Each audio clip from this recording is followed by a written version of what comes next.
Hey team, we're doing a quick and dirty review here. We have got the Logitech G923, which has only just come out. As you know, Dave. As you guys know, Dave has got the G920, which he's had for quite some time. I think he was actually quite an early adopter on that, and he really likes it. And Logitech are quite well known for being a very good entry-level racing sim people. For this one, it's basically a lot of new internals and a lot more talking to the games, which is pretty cool. Externally, it looks more or less the same, but let's take it out of the box and have a quick look. So the pedal box looks exactly the same as the last one, and I am now having my first look at this new one, at the steering wheel. So this has got a thing called True Force, and I have no idea what that means, but we're going to have a play with it and find out. On the front here, it's pretty much the same layout as the 920. A few little design changes. It's pretty much the same size, and it feels pretty much the same. The pedals feel a little bit stronger though. I don't know if they've updated that or if I've just forgotten. But yeah. Other than that, it's pretty much what you would expect, because it's not a brand new thing, it's just an update, so more so than anything. But what is quite cool, because we're here at Undertow, because we are doing a press night thing, they've got it set up to play with the guys from Logitech. So let's go and have a hoon, and then I can tell you what I think of it. But what it means is that you can also relate to you know you're not something that's based on robots. Yeah. So they might know, sorry, we can't have that. 3 days in the house. That's what I get from them. But they're obviously people working there trying. So yeah, had a good hoon on Assetto Corsa. I think that was Assetto Corsa, I wasn't actually paying attention.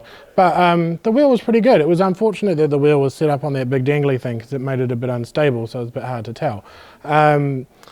The True Force feedback is basically a rumble pad like you would expect in an old PlayStation or something like that, which is now implemented into this wheel. The wheel itself feels almost identical to the G920, which is the previous model, which isn't a bad thing. I think the thing to remember with something like a Logitech G Series race wheel is that it is definitely entry level. It's the sort of thing that you're going to buy if you play it maybe once a week, or you know, you're going to get it for your kids so they've got a different peripheral to play with. It is definitely not an enthusiast grade product, but it's also not enthusiast grade pricing.